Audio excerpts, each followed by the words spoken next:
हम जरा ground report भी दिखाते हैं। हमारे सहयोगी आशुतोष वहां पर मौजूद है और वहां से ग्राउंड रिपोर्ट भी वो भेज रहे हैं, जल्दी से इस पर नजर।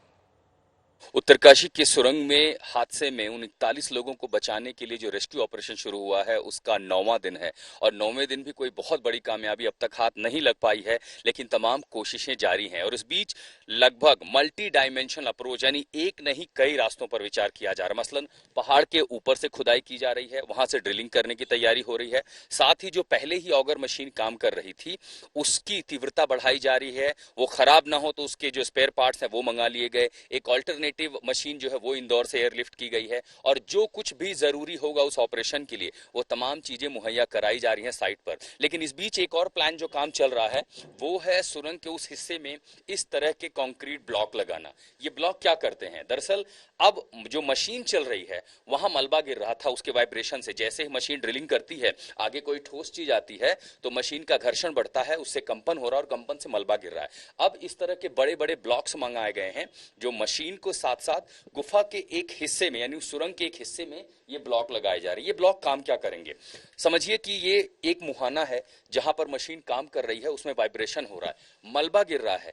जहां काम चल रहा है वहां भी बड़ी संख्या में मजदूर और एक्सपर्ट काम कर रहे हैं और ऐसे में एक और बड़ा हादसा ना हो जाए, अब ये ब्लॉक लगाए जा रहे हैं। इसका रास्ता ये होगा कि मान लीजिए अगर यहां से मलबा गिरा, वो तमाम सारे लोगों को यहां से निकलकर 200 मीटर बाहर सुरंग के बाहर वो पहुंच सकते हैं। तो आगे जो आर्क लगे हैं वो प्रोटेक्ट करते हैं, लेकिन जो फ्रेजाइल हिस्सा है जहां सब कुछ टूट सकता है वहां इस तरह के ब्लॉक बेहद कारगर साबित होंगे। और इसीलिए जो 6 एक्शन प्लान है उसमें एक हिस्सा ये भी महत्वपूर्ण है कि जो अभी लोग काम कर रहे हैं उनके साथ कोई हादसा ना हो, और इसीलिए बड़े बड़े ट्रकों पर लाद के इस तरह के ब्लॉक्स जो है इस समय साइट पर पहुंचाए जा रहे हैं, जिनकी असेंबलिंग की जा रही है ताकि और जान माल का नुकसान ना हो। उत्तरकाशी से मृदुल के साथ में आशुतोष मिश्रा, आज तक।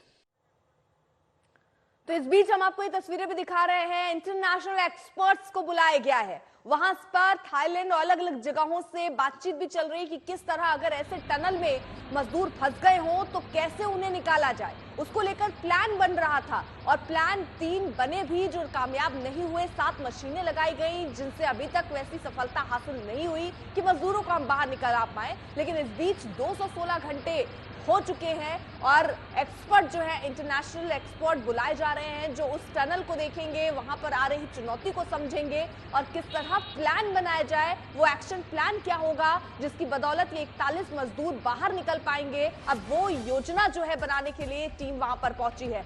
9 दिन से, 1-2 दिन नहीं, 9 दिन से रेस्क्यू ऑपरेशन चला है। फंसे मजदूरों से लगातार संपर्क में है वहां पर मौजूद टीम, लेकिन अब उनके भी हौसले धीरे धीरे पस्त हो रहे हैं क्योंकि 9 दिन घने अंधेरे में आप किसी सुरंग में फंसे हुए हैं, खाने की उस तरह की व्यवस्था आपके लिए है नहीं, आप वहां ऑक्सीजन की उतनी कमी वहां है, तमाम दिक्कतें उन मजदूरों को हैं। अब रोबोट की मदद लेने की भी तैयारी हो रही है कि रोबोट से अंदर तक छोटा रोबोट यूज किया जाए जिससे खाना जो है पहुंचाया जा सके। तो ये तमाम योजनाएं जरूर बनाई जा रही हैं, लेकिन अभी तक कितना उसका असर हो पाएगा, उन योजना कितनी कामयाब होंगी और कब ये 41 मजदूर बाहर निकलेंगे, बड़ा सवाल है।